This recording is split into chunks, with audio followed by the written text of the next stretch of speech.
All right, problem of the day 12 was to get you guys looking at a little bit of literature.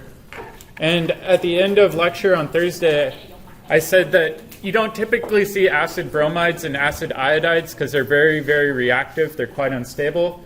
And in this case, I showed you an example reaction where an acid chloride wouldn't react, but they said that if you added iodide that it would. So let's try to understand what's going on here.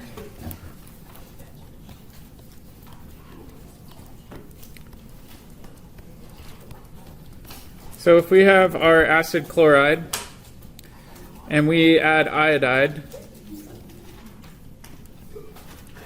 the iodide can add in, and you can go through this tetrahedral intermediate.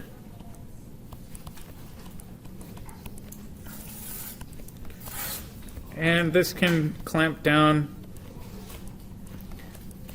and it can give you your acid iodide. Did anybody sit down and actually read the whole paper? It was kind of interesting because they said that if you actually look at this via carbon NMR, you can see the two different acid halides in equilibrium, and you can integrate the signals and determine which is in a higher percentage. In this case, they said that acid chloride was present in 80%, and then 20% was actually the acid iodide. So what they're doing is making this in situ. And if you had the acid chloride, we said that this had no reaction with the sulfonamide.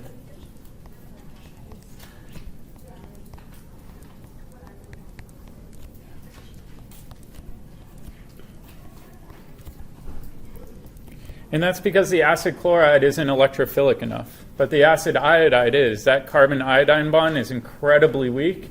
If you read through the whole paper, you even saw them doing Friedel-Crafts acylation reactions with acid iodide without any Lewis acid catalyst. The iodide will actually just pop off on its own and form an acylium ion.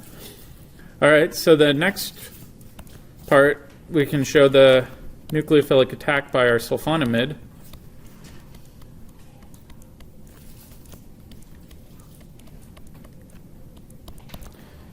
And when we do this, it can easily pop in.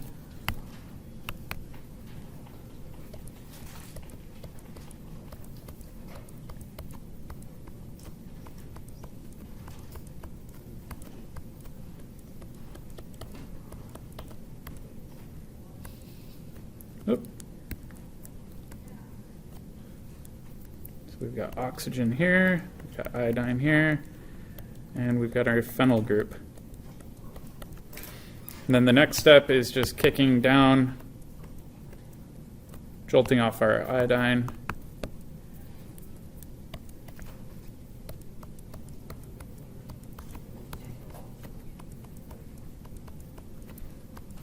Oh, I forgot my positive charge.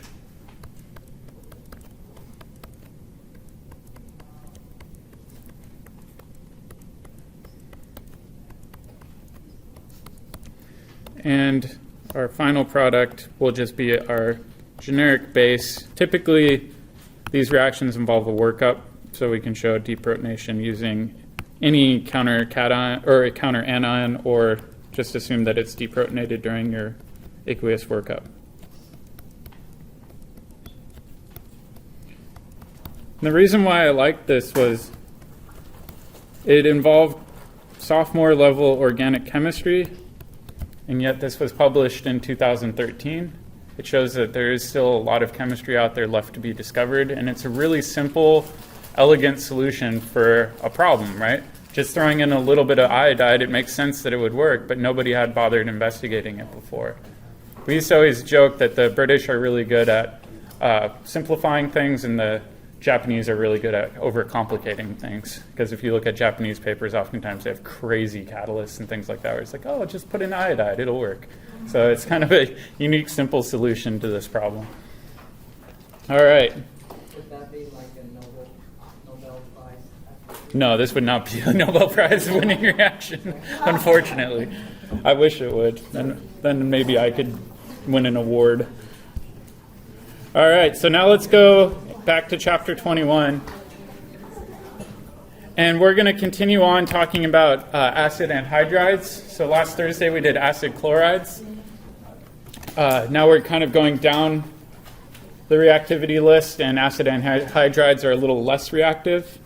The preparation of these is pretty straightforward. I'll show you both ways that are mentioned in the book, although one way you don't really see used unless you work in an industrial lab.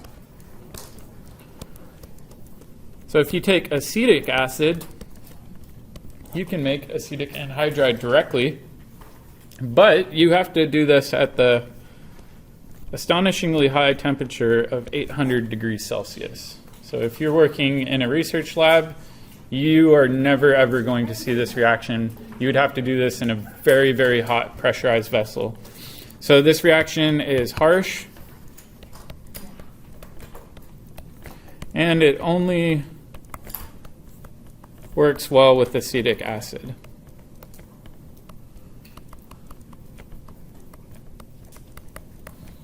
So if we have a synthesis problem set, just don't put heat and assume that it will dimerize. Chances are you'll just fry your product and cook it.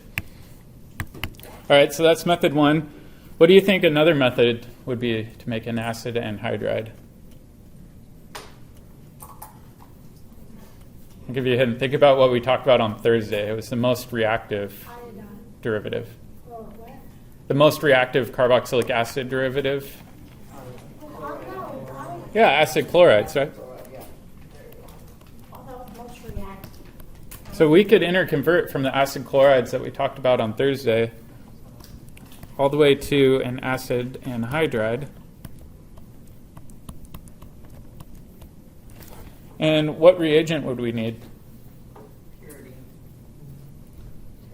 So we could do it under basic conditions. But when you look at what we're adding in, we're adding in this entire group, right? So that's going to be our nucleophile. So we want it to have a negative charge. Oh, and then we need the sodium salt of that. So all we do is we add in a carboxylate anion, and it will add into your acid chloride, because acid chlorides are the most reactive carboxylic acid species. So when we compare these two, this one's obviously much more gentle. Can be used under a variety of conditions.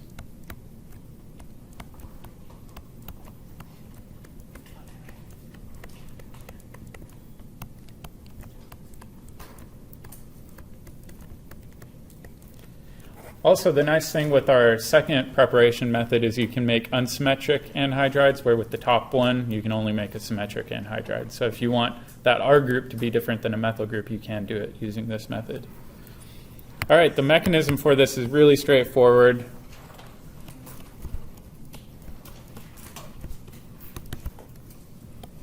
If you have your acid halide, it's a great electrophile. I'm going to call this R prime over there. So we can add in, kick up electrons.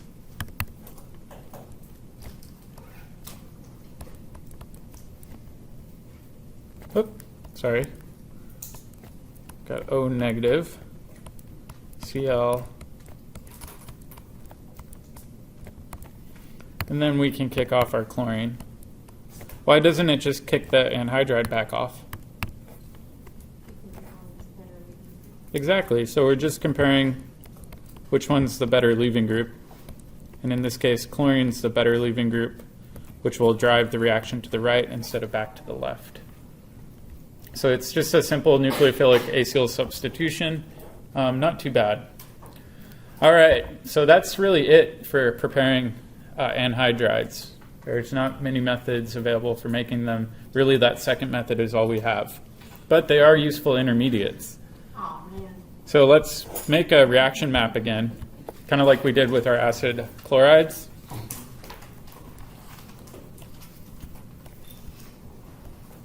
Actually, let me change this to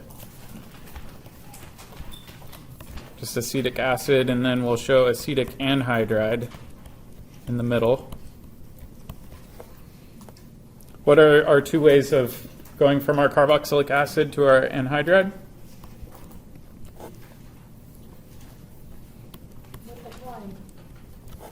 Yep. So the first one we could do would be first deprotonate our carboxylic acid, right? Because we need a carboxylate anion to act as a nucleophile. And then we can react this with our acid chloride. So that's pretty straightforward. That was our preferred method. What was the other method we could use if we really want to get gutsy? 800 degrees. 800 degrees Celsius. All right, now counter question. What do we do if we want to go backwards? Water.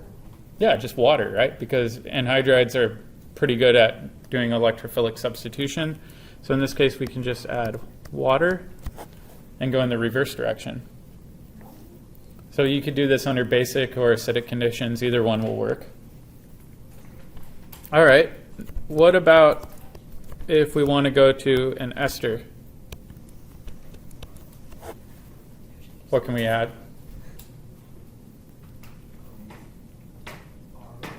Yeah, we just add an alcohol, right?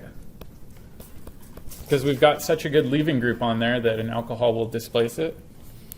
We can do the same thing and get an amide. And I'll just write down all three amides really quick.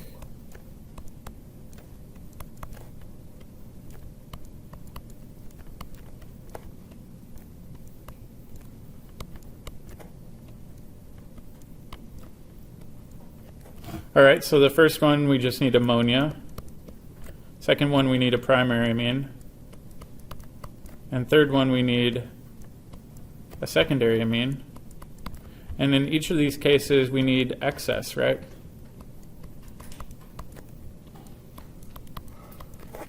So we can interconvert between an anhydride to a bunch of amides. It's not the most elegant way to make an amide, but it'll work. What about if we want,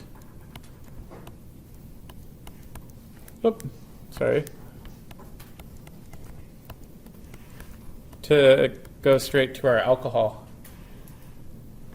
What sort of reagent might we use? So we're adding in two hydrides. That'll be a hint. Yeah, lithium aluminum hydride. Because lithium aluminum hydride will install each one of these hydrides, right? So we have to use excess. And then our second step for this reaction is to protonate our alcohol, so we need water. Kind of close, except water. Teamwork, Adrian. Yeah, You said there you you said go. it, you said That's what? why we should get that ACS and teamwork. All right, let's think about a reagent we heard about yesterday. If we want to stop at the aldehyde and only install one hydride, what do we need? There's a lot of mumbling going on. I'll help you guys out. So it's lithium, aluminum, OR3H. So oftentimes that R is a tert-butyl group. So that's a tert-butoxy aluminum hydride, or tri-tert-butoxy aluminum hydride. And then we follow this one with water. In this case, we don't need excess. We only need one equivalent of hydride, so we can control that stoichiometrically. And why does this not go straight to the alcohol? It's too bulky, right? So this will slow down the kinetics enough where you can actually control this reaction. All right, and we've got two more reactions. We've got one where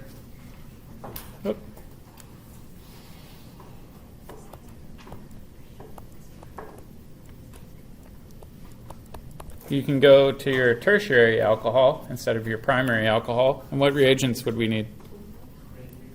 Grignard, right? So we need R, Mg, X, and we need two equivalents, or we can just say excess, followed by water. Sorry, I know this is getting crowded. And then what if we want to go to the ketone? Dr. Moulton, you know that's crowded. Imagine our Like, for real. That's why we're making these maps, is it's the best way to try to organize it is just practice writing a map over and over again. So what if we want to go to the ketone and stop over-alkylation? There's a new reagent. It involves copper.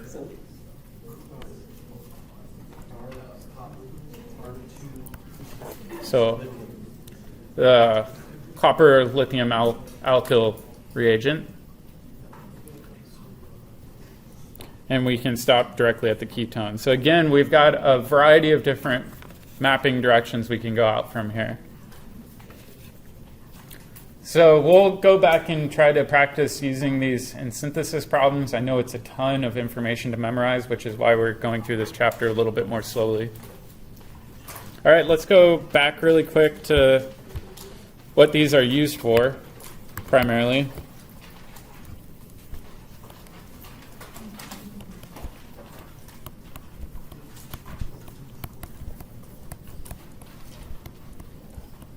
I used to wonder this. I thought, well, anhydrides are great, but why not just use acid chlorides for everything?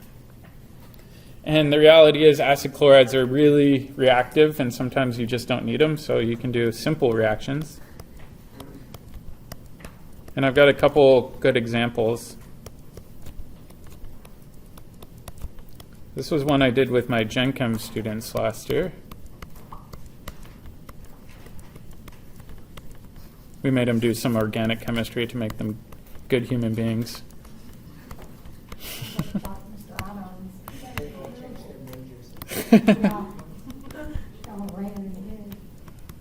So we start with salicylic acid, and then what's our final product? Does anybody know? Trivia question. It's aspirin. So you can make aspirin from face wash, which is fun to think about. Alternatively, you can use an aminophenol. Yep, salicylic acid's in acne cream.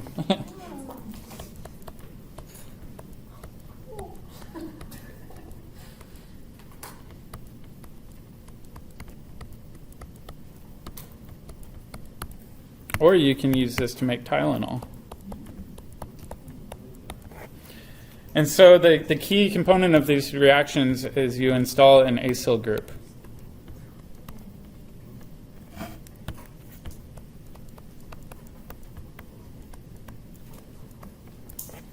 And why does this matter? Well, if you go on and you take biochemistry, you'll learn a little bit about drug metabolism, or just metabolism in the human body. And what will happen is your enzymes will come and cleave these off and actually transfer the acyl group onto the enzyme. So when this acyl group gets transferred onto an enzyme, oftentimes it will end up deactivating it. So in the case of aspirin and Tylenol, what happens is it'll deactivate an enzyme called cyclooxygenase, and it'll slow down the inflammation process, which makes these drugs anti-inflammatories. And so the acyl group is very important for this. And it's very, very cheap to get acid anhydride, as opposed to trying to always make your acid halide. Those have short shelf lives and are very reactive. Oftentimes, in this case, it would lead to over-acylation, especially with that 4-aminophenol. All right, let's go to esters now. We'll do the same thing. We'll break them down into preparation and then reactions of esters.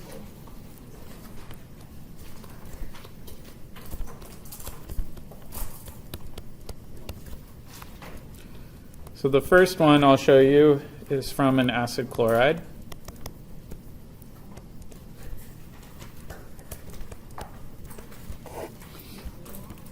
So we said acid chlorides are useful for making just about anything. And if we want to use an acid chloride to make an ester, what reagents do we need?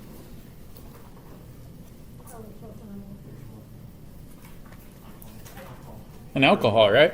Because we're displacing the chlorine, which is a good leaving group, with an alcohol. And you can run this in pyridine. So in this case, we can substitute off the chlorine on there and install our pyridine. That's pretty straightforward. I'm not going to show the mechanism but you guys have seen nucleophilic acyl substitution quite a few times already. Let's take a look at another one. This one's via an SN2 reaction.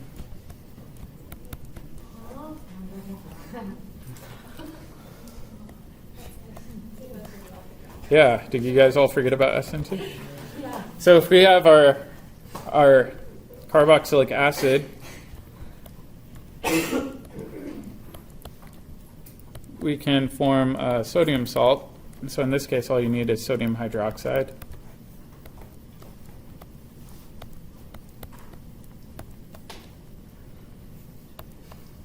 And then what would our second reagent be that we need?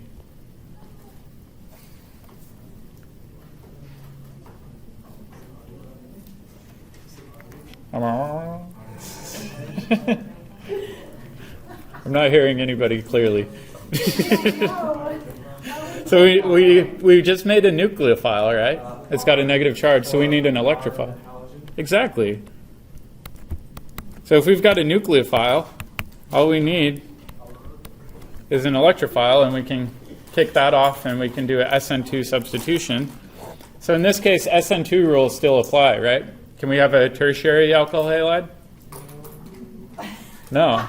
Because in this case, it's going to still go through a backside attack, which means that the R, in this case, must be some sort of primary or methyl group. You can write that down.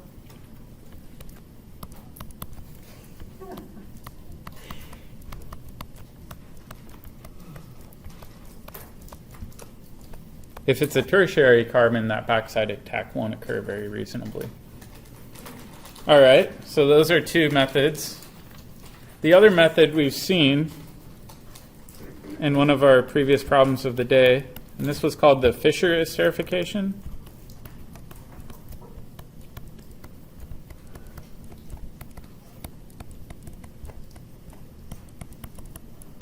And this is one of the most popular methods. Alkyl halides are oftentimes avoided, especially things like methyl iodide, because they're known to cause cancer, which is why we don't have you guys use this method in lab. But the Fischer esterification is pretty straightforward. You guys saw in lab that when you had your benzoic acid, you could add methanol and just a small amount of sulfuric acid. It could have been any strong acid. And by performing this, you're able to make your ester. Specifically, you guys made a methyl benzoate derivative.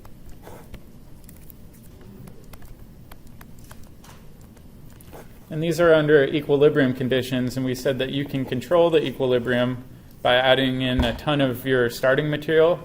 So in this case, you could flood it with methanol, or you could try to remove water. So we've got a couple different routes available. But let's briefly go through the mechanism again. Remember, that's what we're doing. We did it not, or we're going to do. I'm going to do. Yep, some people have done it already. Some people are going to be doing it this week. So the mechanism is very similar to what we've seen before. Once you have an acid around, you can protonate your carbonyl. So let's draw our arrow pushing as we go along. And then when you have methanol, you can add in our favorite homie. Kick up electrons. What's that? No, it makes sense. No, it took you like 3 weeks to get that. No, it took you calling it homie. Yeah.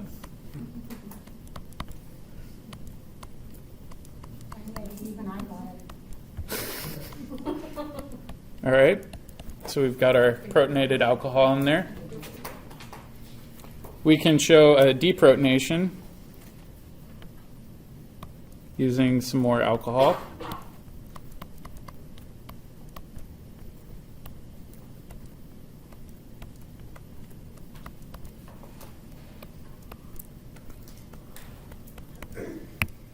So our alcohol is our best source of base in this reaction. Now we've got protonated alcohol around.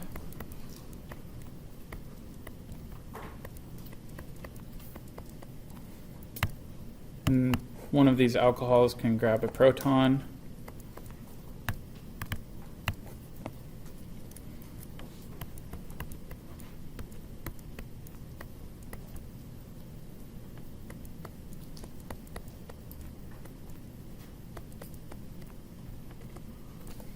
And then we can do our malicious shove where the alcohol can shove off the water.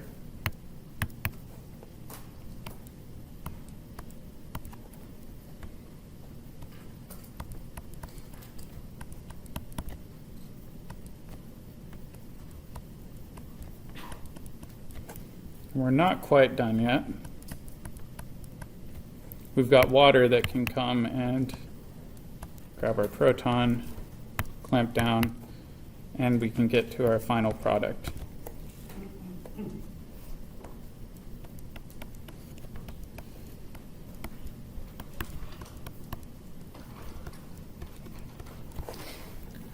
All right, so what I wanted to show you guys was a little bit of how this is done oftentimes in a lab setting. And below what I have is a picture of the glassware setup. We don't actually have this in our lab, but it's a pretty ingenious setup for getting around the equilibrium problem. So if we want this reaction to go forward, one trick is to remove water out of the reaction mixture, right? And then use Le Chatelier's principle. So what you do is you heat up your reaction mixture up to reflux, and it will go up this vertical column all the way up here, take your condenser, and then separate down. And so your final product will be usually an oil, and then you've got water as a byproduct. This will separate out into a mixture. Your oil will sit on top, your water will be down on bottom. You can actually measure how much water you've collected, and then use a little spigot to dump that water out. If you get a lot of product made, it'll just actually go back and respill back into your solvent mixture. So what this is called is a Dean-Stark trap. Dean-Stark.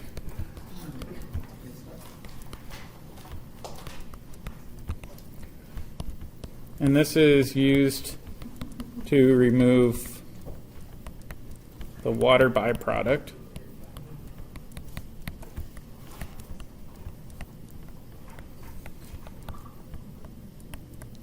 And drive the reaction forward.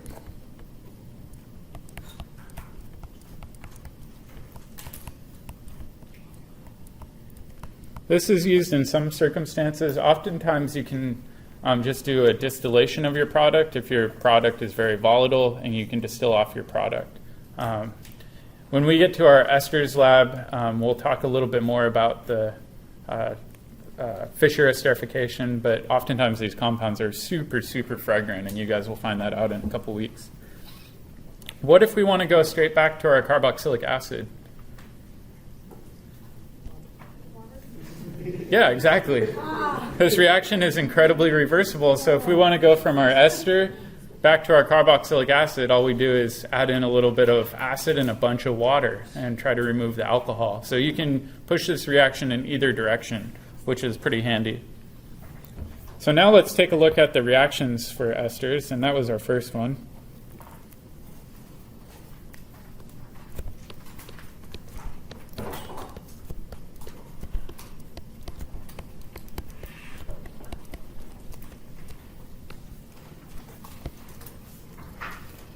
So the first one is hydrolysis.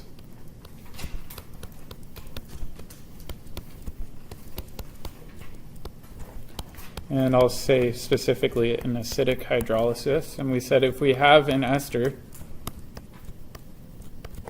and you add in water,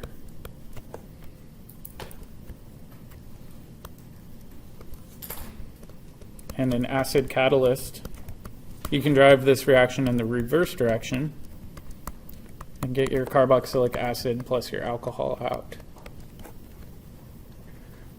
So pretty straightforward. The second one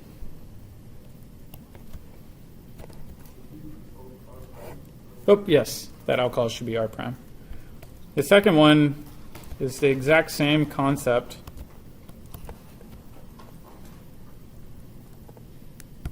Let me turn this into an arrow. But you do this under basic conditions, and then you do an acid workup, and you can get to your carboxylic acid. Does anybody know what this is called? I'll give you a hint. It's used in making soap. Saponification.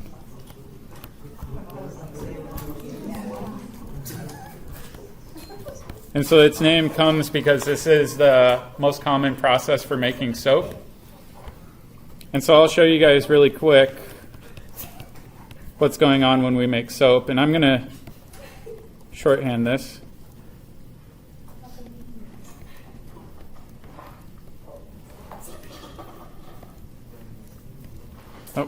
Let me try to redraw this better.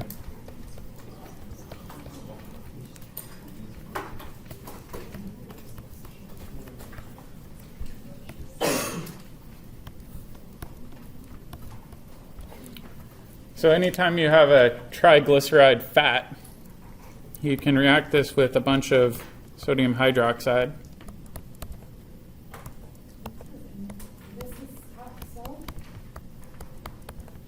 Not quite. This starting material is just any fat. You can take a bunch of different fats. It could be coconut oil, it could be vegetable oil, it could be any sort of oil. Has anybody seen Fight Club? So Fight Club, the premise is they're actually stealing fat from a liposuction clinic and making soap out of it. Theoretically, you could use human fat. There are companies that use animal fats. Yeah, it's pretty gross.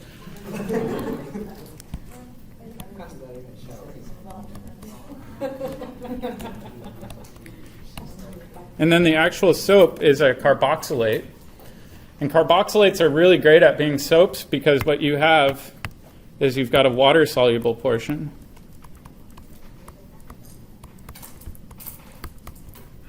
And then you've got an oil-soluble portion.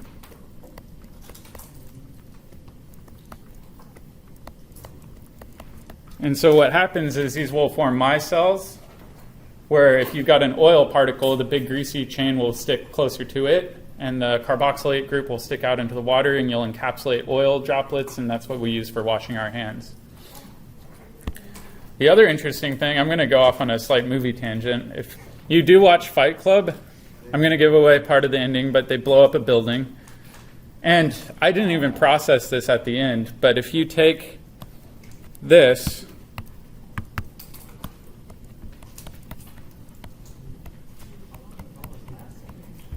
what do you think will happen?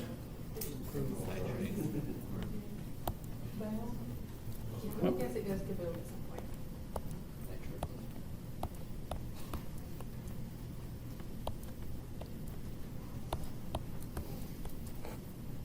Let me make sure I've got, sorry, wrong one.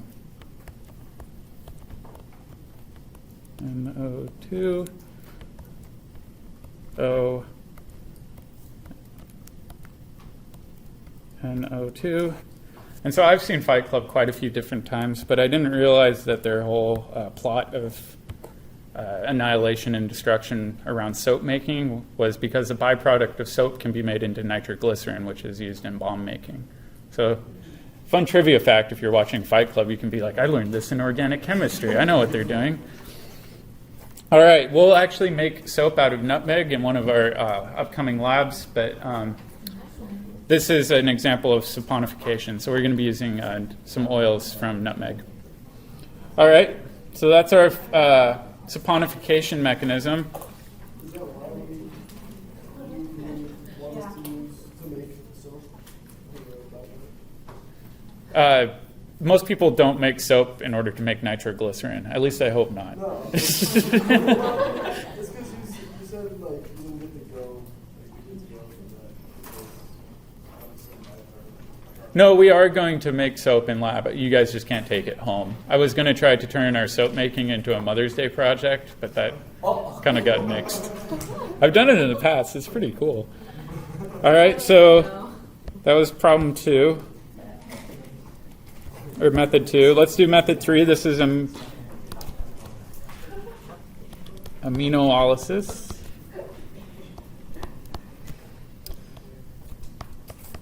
And I'll draw it because it's in the book.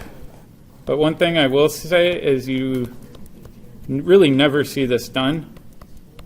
But theoretically, you can use esters to form amides, and you would get out your alcohol.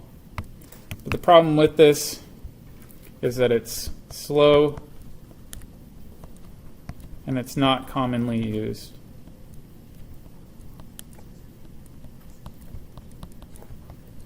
So in your textbook he shows it, but honestly I've never seen it in a publication. And then we've got a couple reactions in our reduction portion.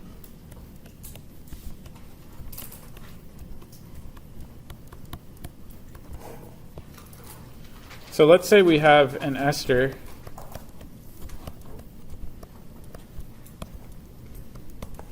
and we want to go straight to our alcohol. Can we use sodium borohydride?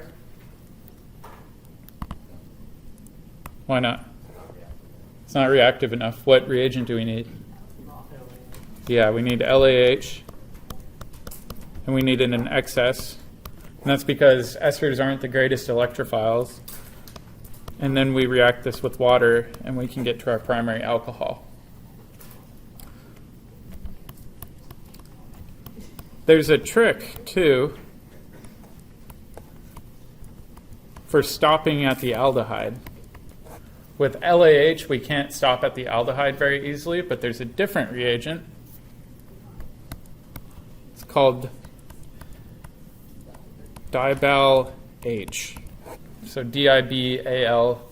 And then you follow this up with water.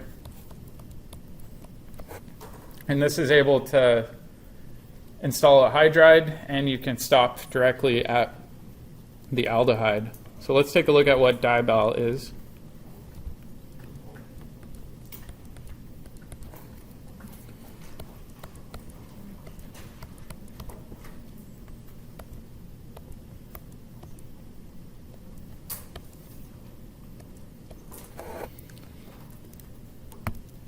So if we try to name it, what are those two alkyl groups coming off of the aluminum? Isobutyl, right? They look like isopropyl, but they have one extra carbon in between. So this is di-isobutyl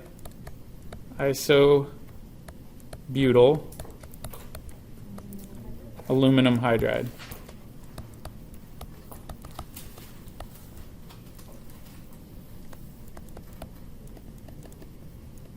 I think it has spaces like that. And in this case, why do you think it slows down the reaction? Yeah, sterics again. So this is a nice one that works really, really well for esters. You can use this selectively for esters over other functional groups as well. All right, let's do our last one. So we were on, what was it, 4?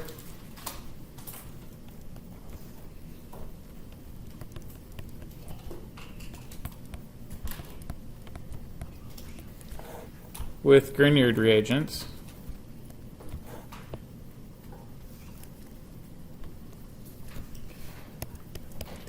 And so if we take an ester and we add in a Grignard reagent,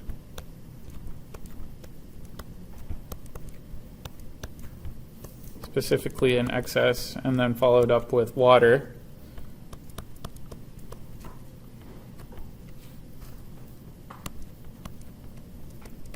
you can get straight to a tertiary alcohol. It's very, very hard to stop at the ketone. There would be better ways to try to work around that problem than use a Grignard reagent. You don't typically see the dialkyl cuprates, though, with esters. If you were to do that, it would be easier to find another route to go to a ketone. All right, so let's make our reaction map again. Another reaction map, because we just covered a ton of reactions. So what I'm going to do is put our carboxylic acid over here, and then I'll have an ester here.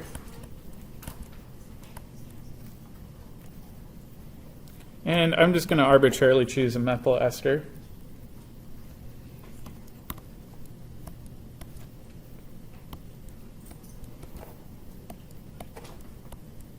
And we've got 3 different ways to interconvert.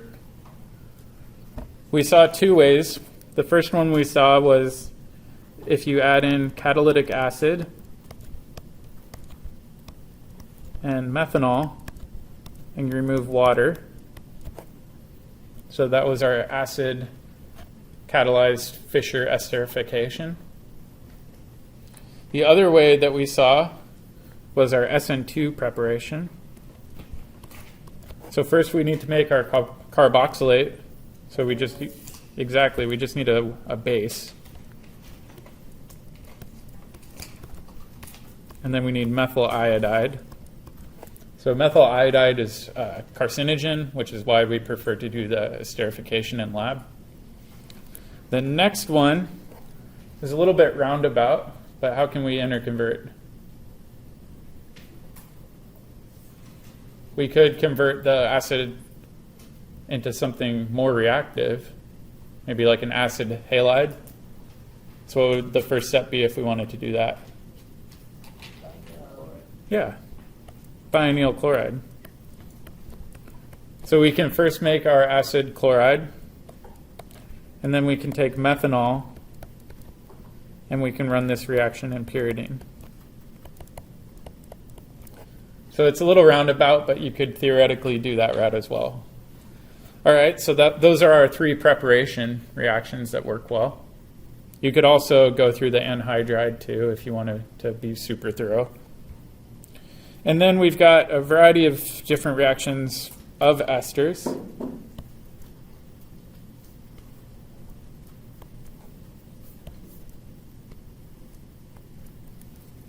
So what if we want to go to a carboxylic acid? We've got 2 routes. The first one was the reverse of our Fischer esterification. Actually, we can just write H3O+. So that route works pretty well. Second route was our saponification. We said you can make soap. So both of these go to the carboxylic acid. If we want to go to our alcohol, what reagent do we need? Yep, lithium aluminum hydride.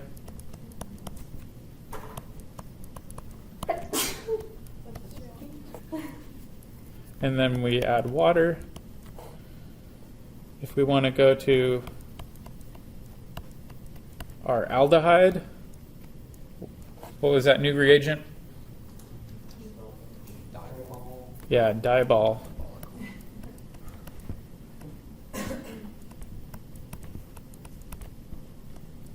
And then water. So that slows the reaction down enough so that you can stop at the aldehyde. And then we had a couple others.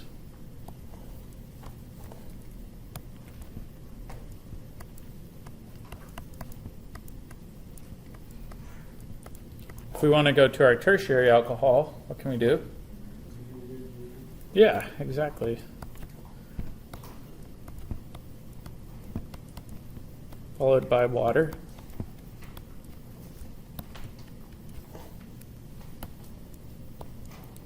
And then our last one that we saw was making our amide. And what reagent would we need? Ammonia. So the amide one typically isn't done, but we can kind of see our pathway for getting to an ester and then branching out an ester. I know a lot of these get kind of repetitive, so we're not going to go through all of the mechanisms for these, but do make sure that you're comfortable drawing the whole acyl substitution reaction. So today we did cover some new reagents that you should try to remember, specifically the diol H.